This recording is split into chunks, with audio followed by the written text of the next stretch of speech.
All right. So we got this rolling. Okay. We're back. Week 1 was great. Back here with Darsh, but last week, I just have to bring this up. Before I had to cut it out because it was in the beginning, but when I was going through the games, I was like, "Oh, Darsh, let's go over the Packers Saints game." And you're like, "Nah. Let's brush over that game. We've got it in the bag. All the Saints have is Alvin Kamara, right? That's literally what you said.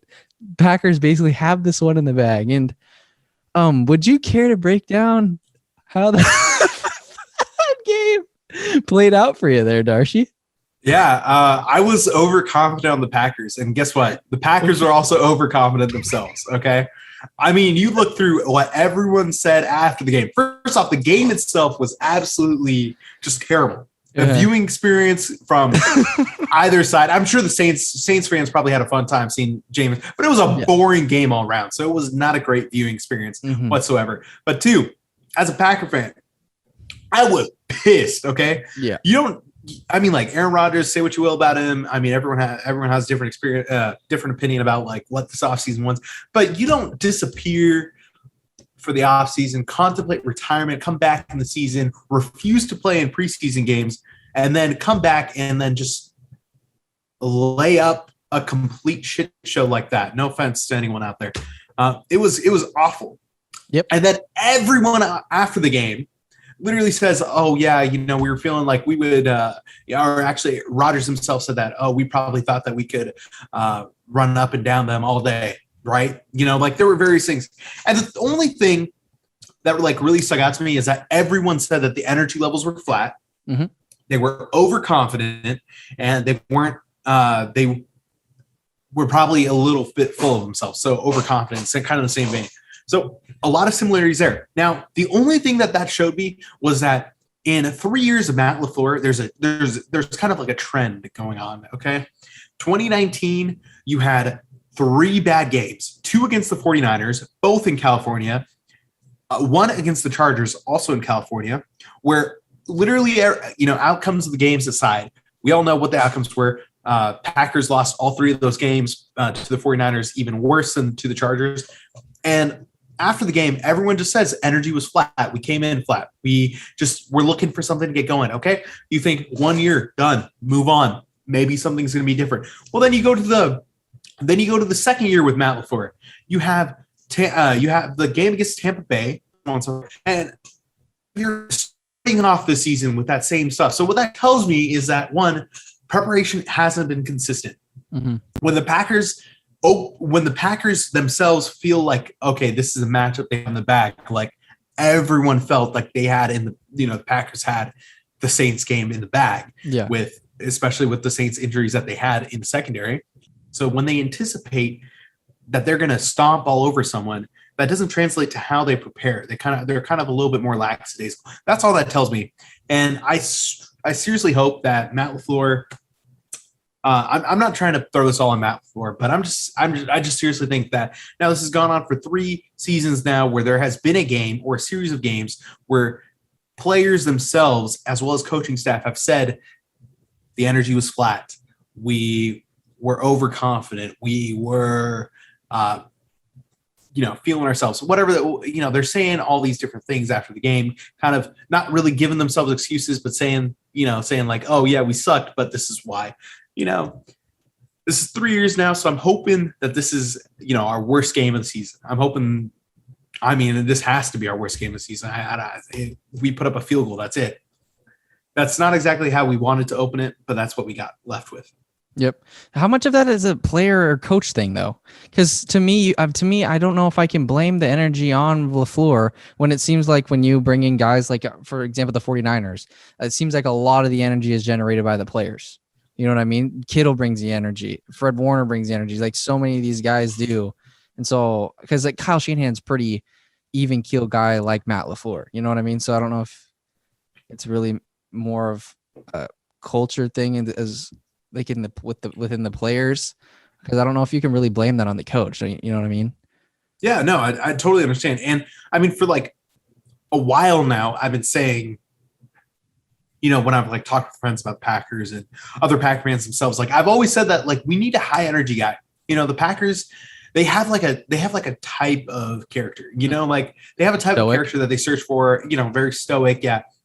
Maybe it's like in the players that they bring in, they're not very loud. They're not very outspoken. That's the way that they like them, because when you start bringing in guys that are loud and outspoken, I think the Packers have this philosophy that they cause drama and they cause problems, and the Packers have a front office that very much likes to avoid that. And I think when you operate under that mentality, the guys that you're bringing in, they're also not going to be like these high energy guys. And I mean, like, I was really ecstatic about Jair Alexander when he first come in, 2018, when he first came in. He seemed like that high energy guy. I was kind of hoping that he'd become that kind of locker room presence in the defense that would really like kind of light them up when they're down, but then if, I don't know if you watched this, but there was a press conference just this past year, or not this past year, a couple weeks ago. And I mean, he's coming in all zenned out, like, really just vibing, really, I'm all for it. Players like that, they're very sure of themselves. They know what they can and can't do. But when you're in those types of games, when you're looking for that juice, when you're looking for something to happen, you as a fan, as a player, as a coach, you got to realize that at some point as a fan, maybe not so much as a fan, but as a player and a coach, at some point you gotta find a way to galvanize your unit. You got to find a way to galvanize your team. And for whatever reason, it's just completely lacked in the, you need a mix, completely lacked. Yeah. You need a mix. You need a Clay Matthews, that kind of guy. Well, even Clay Matthews, he was pretty chill too. Yeah. He was pretty chill. Like, but the guy he played was really exciting and stuff. Like, he got you going. Exactly. Like he got that. If he got in the backfield, he made some plays. He got the last guy that I can think of that really, really could BJ kind of electrify. Huh? Raji. He was a character. I mean, yeah, 2009, 2010. Yeah. But the last guy that I can think of that could really just like electrify and not just the crowd, but like electrify the what's it called? Packer fan base. Not the fan base, but electrify the team. Really kind of galvanize them when they're down. They're kind of going through it. Was Charles Woodson, to be honest. Yeah. Charles Woodson, not very outspoken guy, I don't think, but he was a guy that like he would. I feel like Collinsworth there, but he was a guy that in those types of moments, like we would constantly see in the face of the secondaries, in the face of defensive guys, like lighting them up, saying like, this is what we got to get done, Yeah. And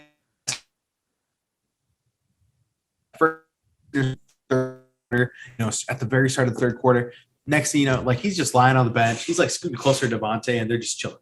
Like Aaron, Aaron, yeah, he's just like chilling on the bench, like he's scooting closer to Devontae and they're just chilling. Like maybe the camera didn't pan over to them enough for me to see like those moments where they were really talking, where he was maybe with the receiving core, where he was maybe with the running team, whatever, or with the running backs and all that.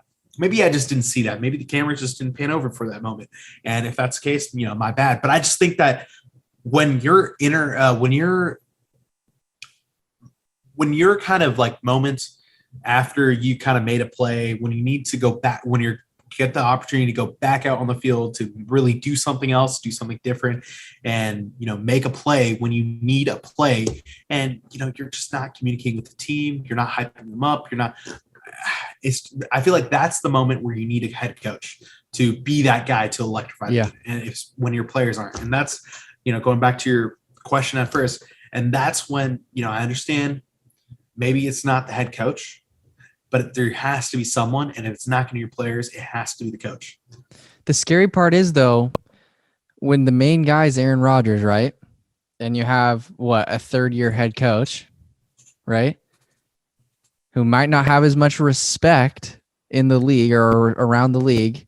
How are you supposed to go to the $1 million man and tell him you need to hype up your ball club when he's been around the block a few times? And also, what did you think much into when he, like, does it make you a little bit mad after the game when he's just like, yeah, we just had a bad game, we'll be back next week? Like, the more you keep saying that, it kind of like, it's not a good thing. You know what I mean? You have to, I understand moving along and stuff, but and just having a Look, short memory, but it's just kind of tough when you I don't know. It's just it's not a team this is a win now kind of team. The more and more you keep saying, "Oh, next week we had a bad week, this week we had a bad week, this week," then you're freaking 7-7, barely like vying for a playoff spot. Like it's just I don't know. It kind of is annoying when Aaron Rodgers is like, "Yeah, we had a bad week. It's whatever. It is what it is." Well, it's like NFC is pretty. It's a gauntlet, dude. You know, yeah, you have to come you in every can't single week. yeah, you can't afford bad games, especially like that. Like, No. I understand losing close games, especially against good teams. The Saints, I think, based off of how badly they beat the Packers, are now considered a good team. Yeah. And what I'll say to that point is, yeah, it's super annoying hearing Rodgers go in and say, "Oh, it's just one bad game." Like, "Oh, don't worry about it." Oh, like I understand from a personal aspect, maybe like that's the mentality that he has to have in order to best prepare himself for the upcoming week. The only, and I'm not overreacting to this game and saying like, "Oh, the Packers are done for the season. Rodgers is done. He's washed. Whatever." I'm not overreacting the game. I'm saying that this is a trend. It's not even a trend. I won't say. This is something. It's an instance, I would say, that has happened over 3 seasons now with Matt LaFleur, where everyone across the board has uniformly said that they were either feeling overconfident about it, which seeped into their preparation, which made them feel like they could be a little bit more complacent in their preparation, or 2, when they came in, the energy was just flat. They weren't feeling it. They were waiting to wake up. There's quotes. There's thousands, or not thousands. There's a bunch of quotes over the past 3 years in each of those games that I kind of previously mentioned. Mm-hmm. Afterwards, where they made those comments that, hey, like we lost poor, we lost bad, whatever the case is, and then they're saying like, oh yeah, energy was just flat, like stuff like that, and it's just like, okay, I understand maybe like that first season, maybe he's still getting his bearings right. Okay, second season, Tampa Bay, maybe I'll give credit to Tampa Bay's defense that just knocked the offense out of the game. Maybe I'll give credit to them.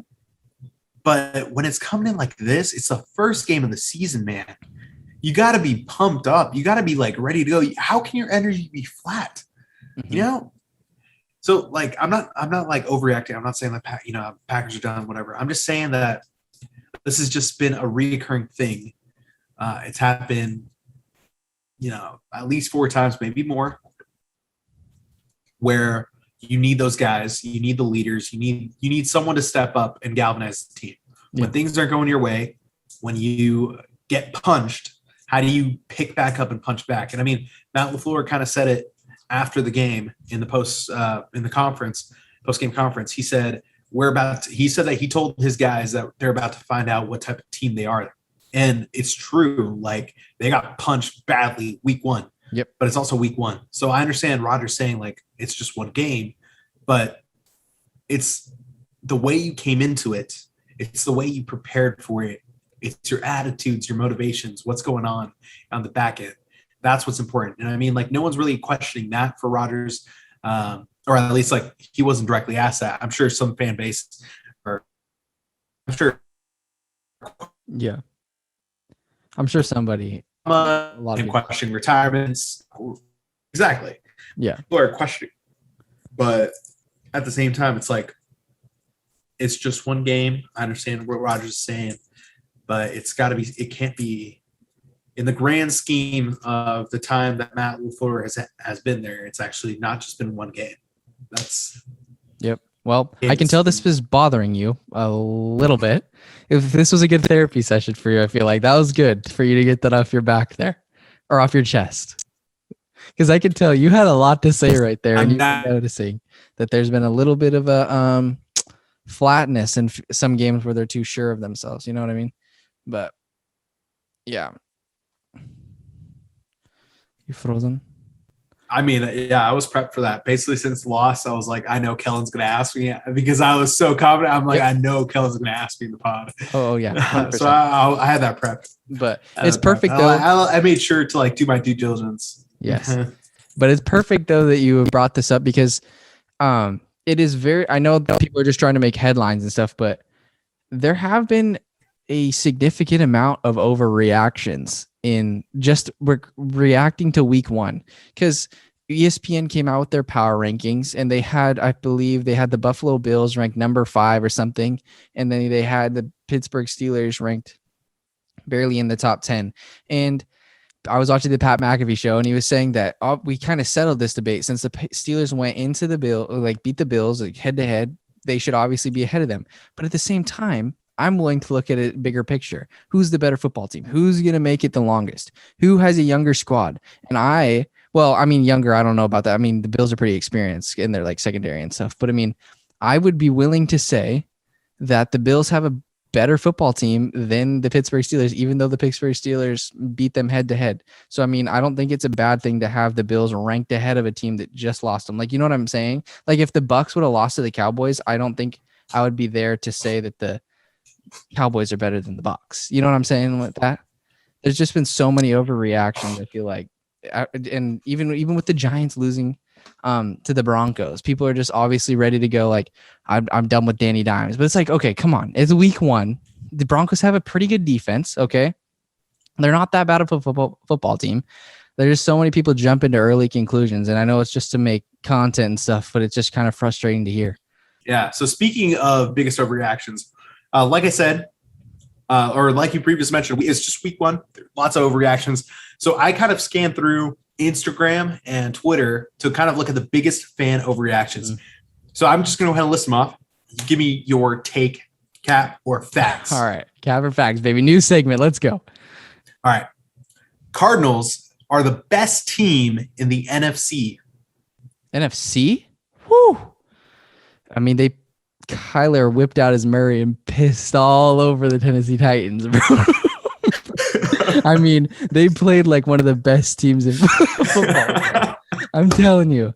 Did you see his one fadeaway, high arcing pass in Christian? I think it was Christian Kirk caught it over his head. Yeah. Flawless. That was probably one of the best plays from the weekend besides Terry McLaurin's catch. So, I mean, best team in the NFL. I'm going to go from week one. Dude, no, that's cap for sure. That's cap. All right. Cowboys are a Super Bowl contending team this year. Cap. 100% cap. You're not convinced? I'm not. The Bucs? I know, mathematically speaking, because they were hung with the Bucs, they should technically be Super Bowl contenders, right? What do you think? I think they are a Super Bowl contending team only because I'm picking them to win the division now. After the Eagles? How can you even say they're the best in their division? I think the Cowboys are picking them to beat the division. So I do think that they are a Super Bowl contending team. You think the Cowboys are better than the Eagles? Yes. You think the Cowboys are better than Washington? Yep. You think they're better than the Giants? Yep. I'm picking the Cowboys to win their division. Yep. I'm talking to real Darsh right now. Like, is that actual? You're 100% because Washington football team just lost Ryan Fitzpatrick. Yeah, Jalen Hurts and the Eagles still have a bunch of question marks in the defense. Now, the Cowboys just lost DeMarcus Lawrence today, but he'll come back. And I think that will keep their defense exactly what it did against the Bucs. And I think their offense can shoot out any team anywhere, basically. Yeah. Professor Darsh, I have a question for you. Can I ask you a question? Yeah. Washington football team better with Fitzpatrick or Heineke? Fitzpatrick. No. Heineke did not beat out Fitzpatrick in training camp. That tells me that Ron Rivera thought that he had more to win with Fitzpatrick than with Heineke. Okay. And what that tells me as a fan is that I should probably trust the coach in thinking that Fitzpatrick would be better. All right. What does Mariota do to the Washington football team if they trade for him? If that elevates them, that changes them. But I still think that puts them in the ballpark of, probably being the second team out west, out east. If not, I still think the Cowboys beat out Washington. What do you think about that though? Because I read an article because I was thinking I was going through because obviously Marcus Mariota, he had that like 30-yard scamper on Monday Night Football, and it reminded me because he had that awesome half against the Chargers last season. And I saw a thing because he cut down his contract or whatever significantly by like $7 million or like earlier in the offseason. And he did that in order to be more accessible for a trade. And apparently they tried to the Washington football team tried to trade for him before that or something, and it didn't go through. But now it's really interesting because I honestly think he could offer a lot. But I also see John Gruden is in love with him because I remember when he went on John Gruden's QB camp, he couldn't get enough of Marcus Mariota. So I don't think that they could. I don't think he'd be willing to do that, especially if Derek goes down. I think that they stay at a similar level talent-wise at quarterback. I mean, I think that Marcus Mariota can keep the Raiders in the AFC. Oh, yeah, for sure. But I think that he would be really good on the. All right. Next overreaction. The Houston Texans will win their division. Cap or fact? Absolute caparoni. There's no way they're better than the Colts, though. All right. I also think that's cap. I think that they beat Trevor Lawrence and the Jags.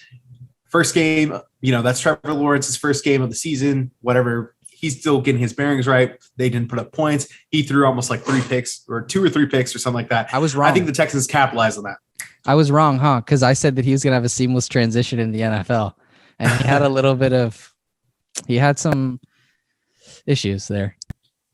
Against a less I'm still team. Yeah, so I'm with you. I'm thinking the Colts are still going to win that division. Shout out Tyrod. Tyrod played out, but also Philip Lindsay, David Johnson, and Mark Ingram all scored. Those are their running backs. They all scored touchdowns. Yeah, that's crazy how they use them. All right. Yeah. The NFC West is the best division in all of football. Mm-hmm. Cap or fact? Facts. It's easy facts. It's easy. All right, yeah, I 100% agree with that. I don't think that's an overreaction at all because in the NFC West, you not only have the Seahawks, the 49ers, and the Rams, you also have the Cardinals, and we saw exactly what the Cardinals are capable of doing against even a team like the Titans, which were one of the best teams in the AFC last year. I have a cap or facts for you. AFC West, second best division of football. That is cap. I think the Raiders got away with one against the Ravens, and I think that out of that, the Broncos. No, or do you want me to say like? No. You think AFC North is second best? No, I don't think the AFC North is. Yes, I do think that I was thinking of like the Patriots, Dolphins, and that. No. Yeah. The AFC North is the second best division because you have the Steelers, you have the Ravens, you have the Browns, and then you have the Bengals. Bengals up and coming team. I'm still picking those top three though. The Steelers, Ravens, Browns. I'm thinking that they're going to shake it out. I think they all make the playoffs this year. But NFC West is the best division in football. Dude, agree with that. All right. I know you want to keep rolling through these, but they bring up so many interesting topics. I love that you made this segment for sure. The AFC West, NFC West all went undefeated week 1, baby. And I think the Broncos are going to actually surprise some teams with their defense. I think they're going to surprise some teams for sure. But at the end of the day, are they? What'd you say? You cut out really fast. Are they going to be a 9-8? Oh, okay. But at the end of the day, are they an 8-9 team or are they going to do better? And I think they're going to cap out probably 8-9 most. Yeah. Okay. Is the Chargers and the Chiefs better than the Browns and the Ravens? Like, are the top 2 teams in the AFC West better than the top 2 teams in the AFC North?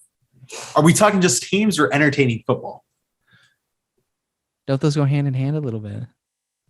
Because you can pound for pound say more entertaining, like the AFC West, obviously. Okay, yeah. Well, no. Well, the Ravens. I'm actually going to say the Ravens are going to be more entertaining, entertaining game to watch. Wow, but I think let's go because I think that the Chargers Chiefs is going to be a grueling matchup, and I feel like it's mainly because the Chargers have a pretty solid defense there. Yeah, and I feel like it's just going to be a grueling football match this year. I don't feel like it's going to be like the lights out. What was that game last year? Like the 41-34 or whatever. I don't think it's going to be like that at all. Like it was last year. I think it's going to be a little bit more on line of like 24-26 hovering around that. They're still going to put up points, but not quite as much, just because like both teams, they've kind of improved a little bit. Tyrann Mathieu's going to be coming back for the Chiefs. That's going to be getting into it. I think the most entertaining team, Browns, Ravens, or the most entertaining matchup would be that one. But as far as like best team, I'm also going to go with Browns, Ravens, just because you and I are both high on this. You and I are both high on the Chargers, right? But we both have to admit that the Chargers, even after knocking out one of the best defenses in the league this past week in the Washington football team, the Chargers are still going to need to prove a couple more things before we're ready to say, okay, yeah, they're the second best team in the NFC, or the second best team in the AFC, or something like that. I definitely think that they are a sleeper team. I definitely think they're going to make a push in the playoff for sure, but I'm just not ready to say, hey, they're the second. So are you saying Browns are better than Chiefs? Who's the best team in the AFC or as a whole? I'm taking the Browns. I think the Browns lost that game to the Chiefs based off of Baker trying to do heroics. They also got away from the run in the second half, which they shouldn't have done, because the run is what made them so successful in the first half. So there were a lot of semantics in there with how the game was coached within the final 20, 30 minutes, basically 20, 30 minutes, I want to say. There was just a lot of semantics with the way that it kind of coached out. It was that loss. I mean, Baker tried to play hero ball. He didn't get the final drive, or he didn't score on the final drive. There were a lot of things in that. But I do think the Browns overall are going to be the better team in the AFC. Like I said, I'm really high on. Like I said, no, I know I'm really high on the running back duo. Right. So if the Chargers were to get a season sweep over the Chiefs, would you consider them the best team in the AFC?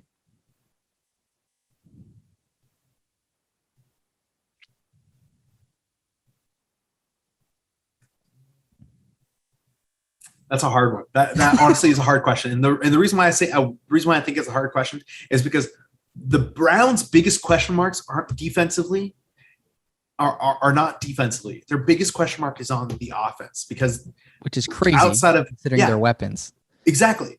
But their biggest question mark is because we still don't know what the status of Odell Beckham Jr. is going to be. Kevin Stefanski came out today and said, hey, Odell's not going to play this upcoming week. So Odell's already out. That's 2 weeks that Odell's going to be out. That means that there's 2 weeks of us not knowing what the hell Odell's, is he going to return to form? Is he going to be better? Is he going to be worse? What's it going to shake out? And how he performs directly impacts how the Browns do, because he is technically their top receiver. Mm-hmm. Even if he got injured in like week 6 of last year, he's still technically the top receiver for the Browns. So we don't know how that's going to shake out. Now, for the Chargers, we know what they're capable of. They have Keenan now, they have Mike Williams, and then Guyton and Josh Palmer, they're reliable.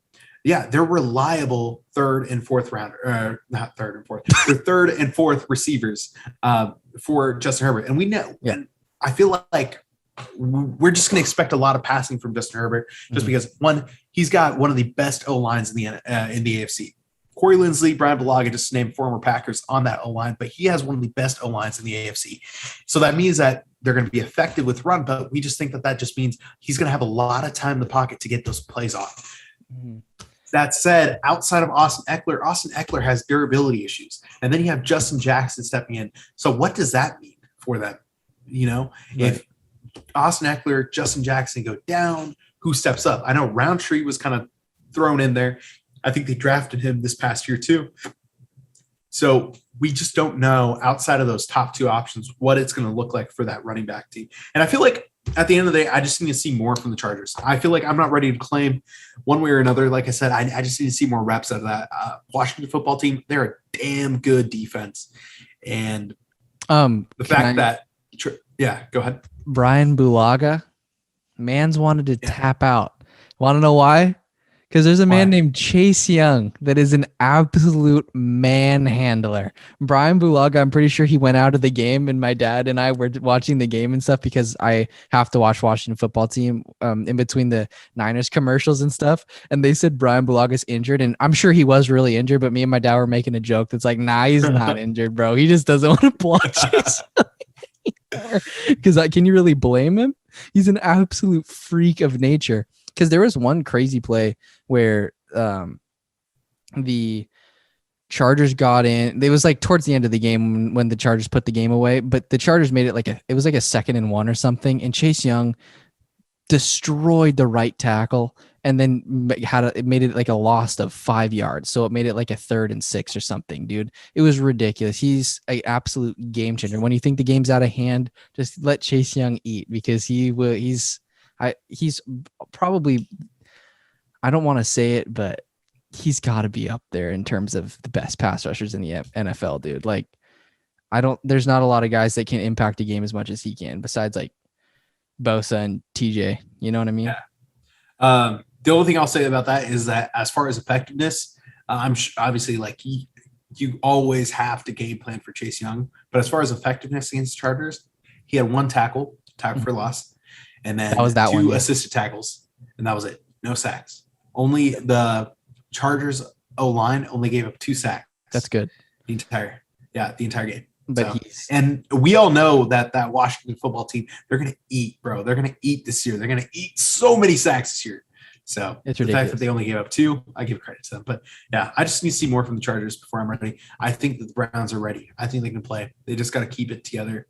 Kevin Stefanski, this is only his 2nd year with the Browns, which is ridiculous. Yeah. You like the Browns? Are you sure you're not a Browns guy? I'm high on the Browns. No, dude. honestly, like if the Packers start going south, like I might have to pull the Browns in to be like my second team. Isn't that crazy that we're talking about the Browns in that high of a regard? I'm high on the Browns, bro. I'm high on the Browns this year. I'm also high on the Chargers. Pound. They haven't had a lot to cheer for recently.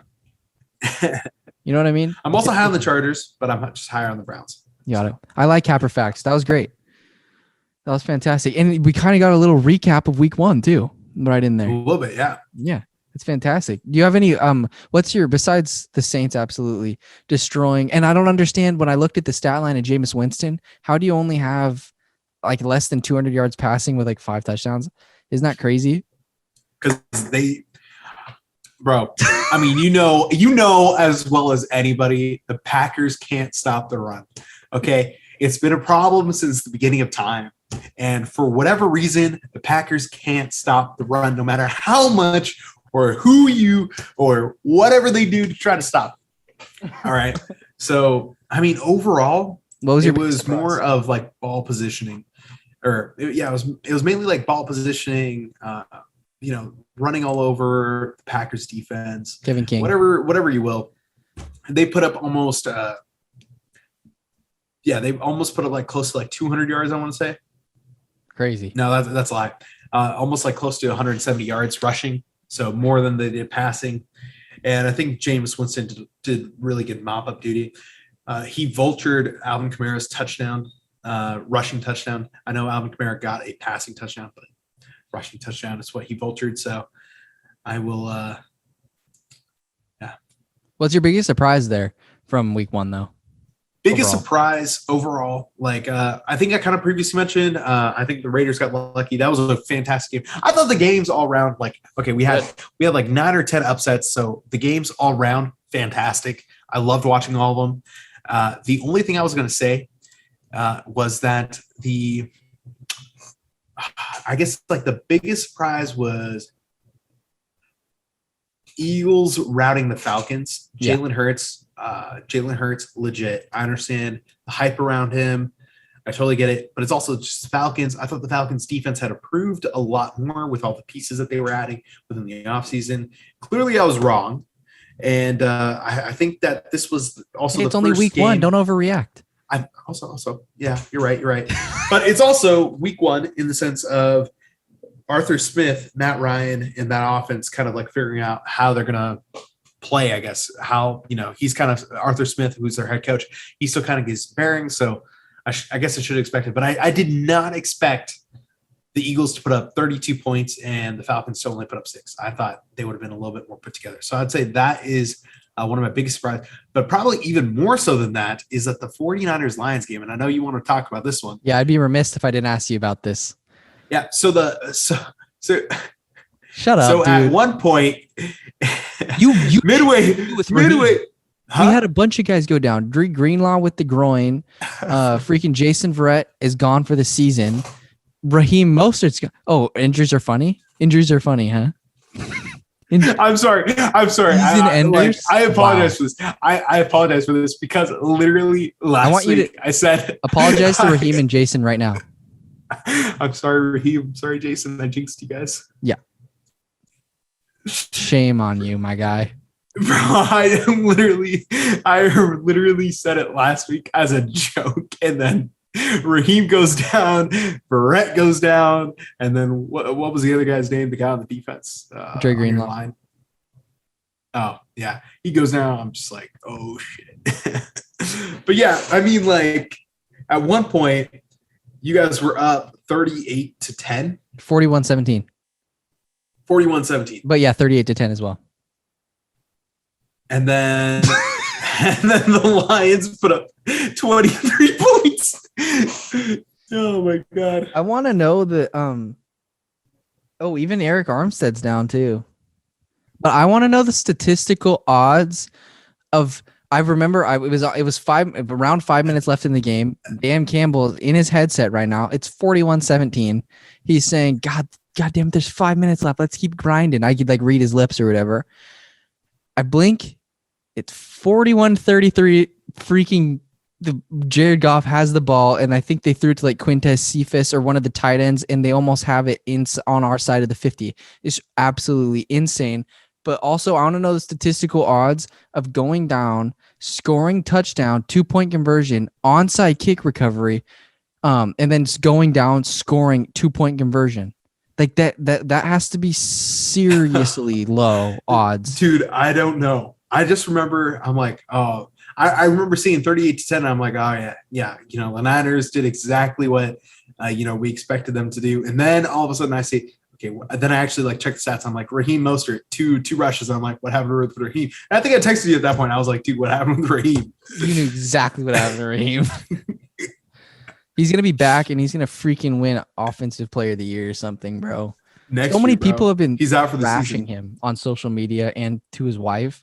It's ridiculous how you can DM somebody. It's like, you think he wants to be in this position, bro? Yeah. It's ridiculous. He didn't ask for me to jinx him. It just happened. Exactly. You shouldn't have even said anything, man.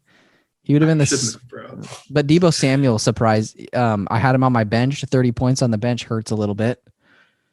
30 points just sitting there right on the bench. Oh, guess what? Deebo Samuel scores a touchdown, second in the league in receiving yards. Marquise Brown catches a touchdown. Sterling Shepard catches a touchdown.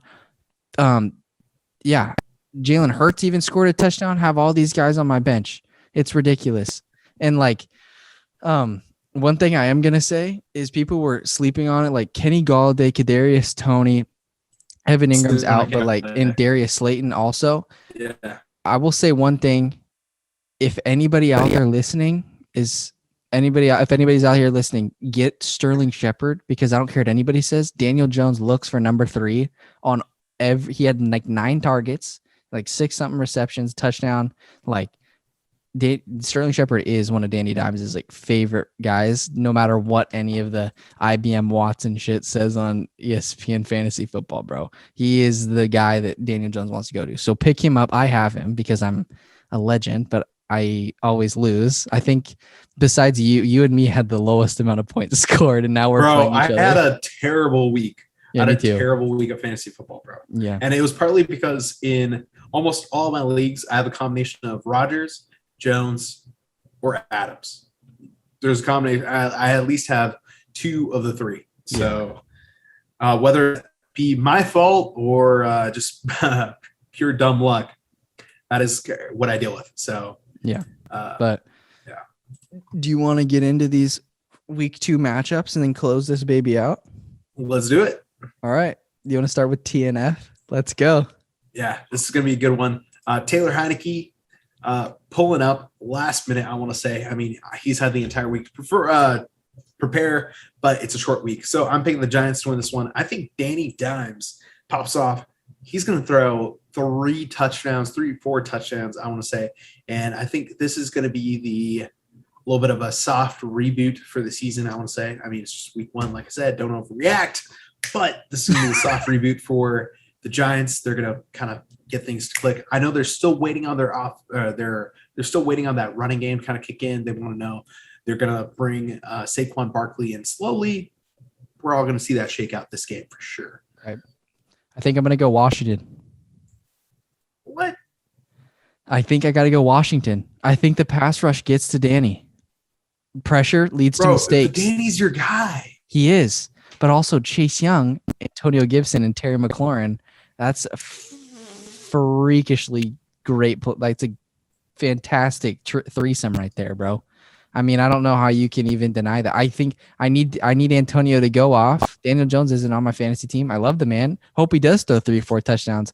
But I hope Antonio scores 5 or 6. So Terry McLaurin gets on the board. I don't know. I'm going to go with Washington. That defense is too good. They held Justin Herbert to 1 touchdown. What do you think they're going to hold Danny Dimes to? To 4. 4 touchdowns. At least. No, he looked good at times. It's just they don't finish in the red zone. He had a fumble in the red zone. I mean, it's just not a Danny Dimes day if you don't turn the ball over. I love the man. And people saying, like Rex Ryan saying, I'm done with him. All these people saying it's over. I don't think it's over for him. He just needs to find a way to protect the ball and turn the ball over maybe every 3 or 4 games instead of every game. Because when they don't turn the ball, over, they're going to win games. Yeah, ball protection has always been an issue with Danny Saquon needs to get rolling, though. Their offensive line did nothing for him. Well, I mean, Saquon also only took like 6 snaps the entire game. I don't know. Or he only rushed like 6 times the entire game. So yeah, I don't know. Yeah, they're bringing him back slowly. I'm not really worried about that. But yeah, ball protection has always been a thing with Danny Dimes. I was thinking that this year, second year, Joe Judge's offense, I think maybe they kind of tighten things up. Yeah. But I think that Darius Slayton Slayton's missing a lot a of big game pieces here. Because I think they're going to lock down on Shepard and Galladay. And I think it's going to leave stuff open for Kadarius and Darius Slayton. Oh, you know what I just realized? You could probably cut this out. But for all of our like forward-looking games, for like the 5 games that we have for this upcoming week, we should do like our fantasy standouts for each game. I agree. Let's do it. Like, but like standouts in the sense of like a deep league waiver wire pickup. So like we'll go over like who we think will win, all like the normal shit we already do, but then also like think of like, okay, we're looking for like a fantasy flyer. Who's it going to be? Okay, like a random guy that you don't know. Not like a random guy we don't know. Like a random guy we know, but like that most people wouldn't have on their like team. Someone that we could like, yeah, who most people wouldn't have them on their team. Like he's going to be on the waiver wire. Okay. Yeah. Sounds good. We can do that for sure. All right. So you're going Giants. I'm going Washington. Yep. I think Terry Danny McLaurin Dimes, he's going to be on the waiver wire. Pick him up. If you need to stream a quarterback. Heineke. Oh yeah. Danny. All right. Niners, Eagles. This is going to be a fun one. Really fun game. Yeah. I'm excited for this game. First, I'm surprised we didn't talk about this, but Niners, Lions, first showing of that 2 quarterback system we talked about in the preseason. So successful. That was kind of cool to see. Yeah, very successful. Successful for what we've seen of it so far. So against the Lions, yeah. Yeah, against the Lions. I picked the Niners to win this, handily. I think this is going to be a very high-scoring game, though. If the Niners-Lions game was any indication, I'm thinking that the Niners defense has some gaps in there, especially at the I think Greenlaw's middle linebacker. No, okay, let's get this straight here. We took guys out. Things got a little shaky because we lost a DB1. Okay, that's tough. Yeah. And then you bring him back in, and that's going to shake up your rhythm a little bit. Like, I don't care what anybody says. Okay, that's fair. Yeah, okay. And also you lose DB1. Dre Greenlaw goes out. Eric Armstead. I mean, like, it sucks. And our guys were exhausted. They were playing so hard. Like Nick Bosa, all those guys are just like, what the hell is happening right now? Deebo Samuel, we catch a first down, game's over. George Kittle, if there's no bad hop, the game's over right there. It hits off his face mask. Like the most sure-handed guy on our team gets a bad hop right in the face mask and they get the ball back. I mean, like I don't read too much into it. They just made stupid mistakes. Basically, it was a Madden game turning into real life. I mean, what are the odds of our Deebo Samuel almost having 200 yards receiving and then he fumbles after a first down pickup? Like no, I'll give you that. But I'm just saying, for the sake of a good matchup here, I'm just thinking, I think the Niners might have some gaps with the speed. Middle. No, I will give him that. Devontae Smith, Jalen Reagor could pose problems, especially playing zone. Yeah. big time. So I'm still gonna pick the Niners to beat the Eagles. I'm thinking that this is gonna be the game for Elijah Mitchell. I'm really feeling Elijah Mitchell. He's probably already been picked up by people who already lost Raheem Mostert, but I'm picking Elijah Mitchell. I think this is going to be a jab at me, dude? Is that a jab at me? Elijah Mitchell? Guys that lost Raheem Mostert probably have Elijah Mitchell right now. Wow. No, I'm just saying generally. You're a cold-blooded guy. I'm just saying generally. What the fuck? I haven't. I picked up Elijah. No, dude, I'm just saying. Yeah, I'm just saying Elijah Mitchell is probably like going to be the pickup. Shame. What do you mean? What did I do? No, yeah, I'm just kidding. I'm just playing with you. But you're like, guys that lost Raheem Mostert probably picked up Elijah Mitchell. Yeah, we did. Okay. It jumped up like 50%. I think 50% of people have him rostered, and it was like before yesterday. It was like 1% up to 50. Well, regardless, I'm picking Elijah Mitchell to go off for 120 plus yards rushing and 2 touchdowns this game. Wow, I would really love that. Really, really love that. I think that this game's gonna send Eagles fans like back down to reality. Like to show them that I don't think that you guys are. Jalen Hurts is great, but this is an actual Super Bowl contending team, so you're gonna have some problems. Okay, Cowboys Chargers. What's up, Taco Man? You go. Okay, me go. Cowboys Chargers. Cowboys looking great. Everybody's so high on them. I mean, I didn't really expect the Bucs game to go as well as it did. Oh, one thing I did wanted to mention, last week 1, primetime games couldn't have won any better. Monday Night Football was fantastic. Oh, yeah. And Thursday Night Football was absolutely fantastic as well. I was right in the Raiders off. Sunday Night Football was kind of like... Oh, I forgot. Sunday Night Football. I don't really can't. That's stupid. Yeah. Matt Stafford, dude. I'm sick and tired of that. The Rams, that is absolute cap. Everyone is so high on Matt Stafford and the Rams. Get the hell out of here. The Rams, ever since the Deebo Samuel has been drafted, guess how many times the Rams have beat the Niners? Settle. We've played them 4 times. Haven't won. They haven't won a game. And you know who absolutely... That was also with Jared Goff. I don't give a crap. You know who's Jalen Ramsey's daddy? Deebo Samuel. Jalen Ramsey tries to get under his skin every time, and Deebo just lowers his shoulder. He's like, get the hell off me, bro. I hate the Rams with the absolute passion. Aaron Donald's cool and all, but Daniel Brunskill, he's your daddy too, so I don't even care. Do you hate the Seahawks or the Rams more? Right now, with all the hype the Rams are getting, I almost hate the Rams more than the Seahawks. But once we run into the Seahawks, I don't really care. I mean, I care a lot. I hate the Seahawks. I hate Russell Wilson. He's so good. It's annoying. His accuracy with the deep ball to Tyler Lockett and DK, it's unreal, dude. He's so good. But back to the Chargers. I think that Justin Herbert's going to throw for like 3 or 4 touchdowns against the Cowboys because I don't see the Cowboys really stopping him on offense. Keelan Allen's going to go off. Mike Dubs is going to go off. Austin Eckler. I mean, they're really good. And even the Chargers defense is pretty solid. Like Kenneth Murray, bro. That's my boy. I think Derwin James is questionable, but I'm not. I just think the Chargers are a better football team at this point. I'm really high on them.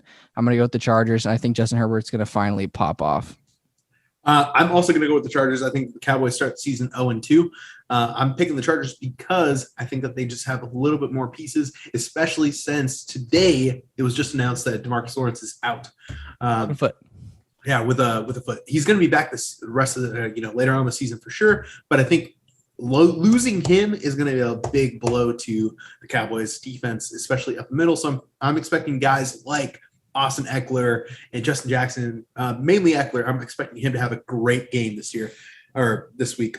I think it's a high scoring. As far as high scoring. Yeah, no, very high scoring game. Yeah. I'm picking as far as like someone to pick up on the waiver wire this week. I'm thinking Guyton. Guyton's going to be a good pick. Yeah. Especially since Keenan Allen is probably going to face Trevon Diggs pretty much the entire game.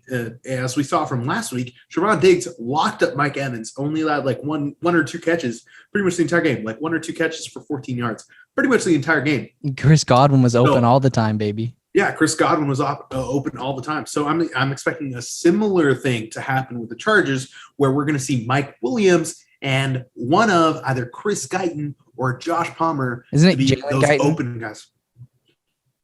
Guyton. Jalen Guyton? Jalen Guyton. Yeah, Jalen Guyton and Josh Palmer. Okay, I like it. Yeah. Imagine if I'm picking Guyton, though, because Mike Williams probably rostered somewhere else. So I'm picking Guyton to be that free guy. Oh, Williams is 100% rostered. I Justin think he's rostered in 80% of leagues or something. So that means for sure that Guyton's going to be available. So definitely pick him up if you got that spot and need a flyer at receiver. Yeah. Okay. Chiefs Ravens. AFC, baby. I am picking. Ooh, this is gonna be a really tough one. I feel like I just have to pick Mahomes. I doubted him last week. He made me pay for it. So I'm gonna pick him this week. And I'm gonna hope and pray that Clyde Edwards-Helaire pops off. Wow. I think the Ravens are gonna be. I think they're top 10 defense for sure. I just don't think they're top 5. And Patrick Queen lays the lumber. I know he does. And Patrick Queen, another guy that I wish the Packers would have drafted, but they didn't because we know Jordan Love. But whatever. I'm picking the Chiefs, and I'm just hoping and praying that Clyde Edwards-Helaire pops off. Yeah. As far as a guy to pick up, I'm thinking Sammy Watkins is probably going to be a guy that's on a lot of people's. Sammy Watkins. Yeah, exactly. I'm Sammy Watkins is probably going to be on a lot of waiver wires this year. DeMarcus Robinson. Okay, for the Chiefs. I think that he could be a good one. He always is. I mean, since it's so early in the season, everybody's still probably really healthy. But like later down the line, if somebody gets hurt, like he's definitely he's super duper fast and really explosive. And Patrick will hit him with a drag that goes for 70 or 80 yards some point of this season. So I like him a lot. You got anybody else for fantasy? No, just Sammy Watkins. That's it. Oh yeah, Sammy. Oh yeah, I'm surprised Sammy's not. Same with Devontae Parker. He's not rostered in some of the leagues too, which is really surprising to me. Same with Jamison Crowder. He's going to be back too for the Jets. And who else? Who else is another guy that was really surprising? I think Paris Campbell as well. But Zach Pascal. He had like 2 touchdowns for the Colts. Yeah, that was really surprising. Even though Michael Pittman was wide receiver number 1, I told you. What I tell you? Opposite. I know. You were right about that. He was just listed as wide receiver 1. Yeah. That didn't necessarily mean that he was technically the number 1 wide receiver, because Pascal and oh man, he just said his name. Paris Campbell. They both out-targeted Michael Pittman. So yeah, exactly. Okay. Last one. Leones versus Jameis Winston's son. Packers Lions. Goffey versus A-Rod. Yeah, I'm definitely picking the Packers to win this one. Why are you super confident? Super confident. Confidence last. What? You're cutting out a little bit. Okay, Packers got the shit slapped out of them last week, so I'm hoping that they don't come in overconfident. Yeah. This year. Or not this year, but this week, they don't come in overconfident against the Packers this year. or against Lions. And since it is a Monday night game, I'm hoping that they come in a little bit more prepared and ready to go. I'm expecting everyone in the Packers to bounce back. I'm thinking it's going to be a very, very high scoring game for the Packers. I'm thinking the Lions are probably going to put up maybe like 20 points, probably not much more than that. But I'm thinking the Packers are easily going to be putting up 40 points. If they don't come in overconfident, like little bitches. Exactly. Bold prediction for this week, and then we're out of here. All right. Bold prediction for this week. Give it from a game that we haven't talked about. Yeah, Dolphins beat Bills, and Myles Gaskin goes off for 150 and 2 touchdowns. Nobody's dreams came true last week. Nope. Not even mine with George Kittle. Dang it. but it's okay. My prediction is that Sammy Darnold throws 4 touchdowns against the New Orleans Saints in a dub over the Saints. Let's go. That's my prediction. Robbie Anderson has a big game. And the Panthers go 2-0. I literally can't believe that. What? Probably based off of records, or based off of not records, based off performances. Rodgers is probably ranked like the worst quarterback in the league right now. Yep. For throwing 2 interceptions. 2 interceptions. And no touchdowns. Yeah, no touchdowns. So he's probably ranked as the worst quarterback in the league right now. It was so funny. I watched a video and it said like Aaron Rodgers attempts an arm punt that gets returned for 50 yards. And it was that one. But yeah. I know which one you're talking about. Yeah. The second interception. Yeah. It's so funny, dude. Okay. Well, this was great. I'm going to edit this up and we'll get it out. All right. Yeah. Fantastic. I like the segments. I'll contribute next time and we'll think of more stuff to like break it up too. Yeah.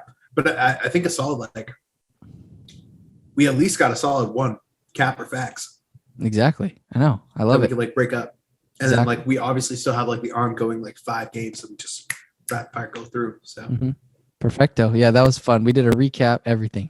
Oh yeah. All right. I know it's what is it? It's almost midnight. 11:30 for me. Oh my gosh. Okay. We'll get out of here. Go to bed. Good night. All right. Bye. Thank you.